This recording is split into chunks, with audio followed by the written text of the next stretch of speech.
For this video, I'd like to talk about the rare instances of video game music going out of sync. I don't mean where the sound is out of sync with the video. Specifically, I mean where a game's music is composed of multiple layered tracks, and one or more of those tracks don't play at the same time as the other tracks. One example is the main Overworld music from the game StarTropics for NES. It's pretty subtle, as it's the accompanying track that goes out of sync, which is the least noticeable part of the song. It's hard to notice there's anything actually wrong, but if you listen, it just stops in the middle. And then after it loops back to the beginning, those bleeps are still gone. They come back later on, but no longer match up with the song at all. There's actually a really cool video about this where YouTuber Brad Smith not only comments on this, but in fact hacks the game's ROM and fixes it. So here we are years later finally hearing the song the way it was meant to be heard. You can even download a patch if you happen to have an emulator. Everything I could possibly say about this is already covered in his video way better than I could, so I won't add anything to that. But I will talk about some more examples. Here's the Commodore 64 game Way of the Exploding Fist, one of the first one-on-one fighting games ever made. I'm going to show you the music it plays during the demo mode before you actually start a game.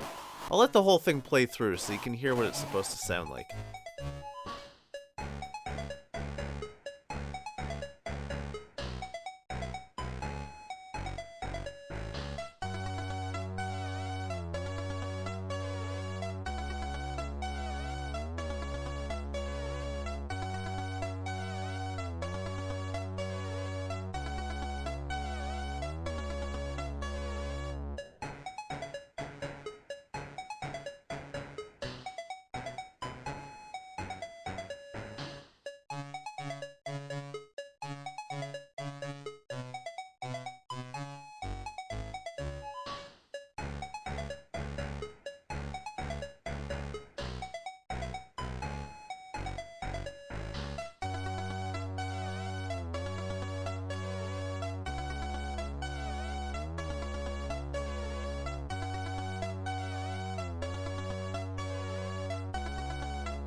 Okay, now the reason I had to wait through that whole thing is to illustrate how weird it sounds in a buggy release of the game.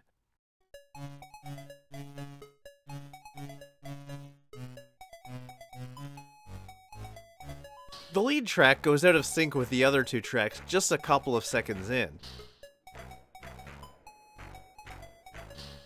Then it eventually starts to turn into the second track, still out of sync with the actual second track, before coming back to the correct melody at the wrong time, so it's all out of whack.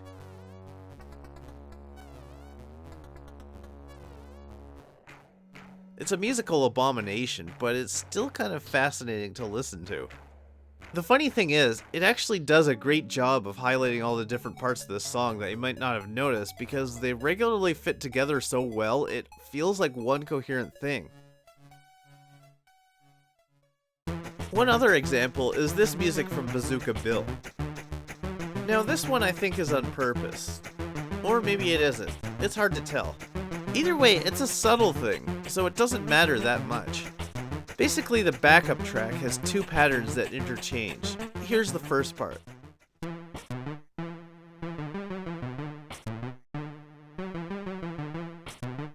And here's the second.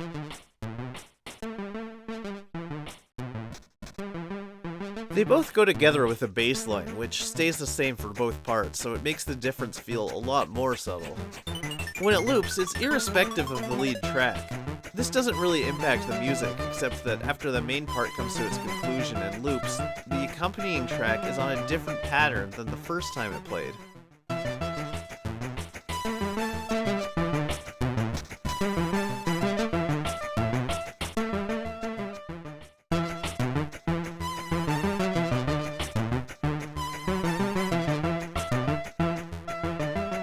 So the entire second time the music plays through, it's always on the opposite pattern as what it was the first time around. The two patterns are so similar, it's almost impossible to even notice that the song has gone out of sync on its second playthrough. Then it returns to its original pattern after the second loop, and so on. Is it on purpose, or just a weird oversight that the developers didn't notice/care about? I don't know. I do know, however, that the following game's music intentionally goes out of sync as a creative decision, and it's actually a really neat effect. This is the main theme from Beyond the Ice Palace.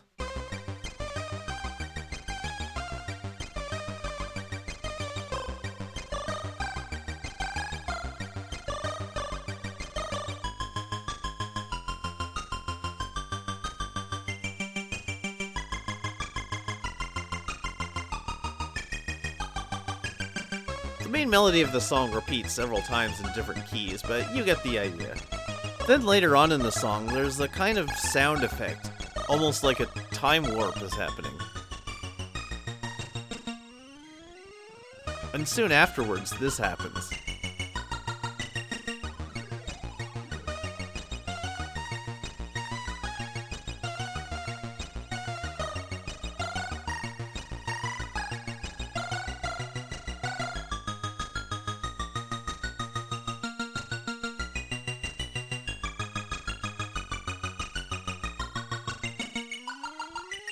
I guess it's kind of like that summer camp thing where people all sing different parts of Row Row Row Your Boat. And then it just returns to normal before coming to the end. One of the most unusual techniques I've seen in video game music. I like it.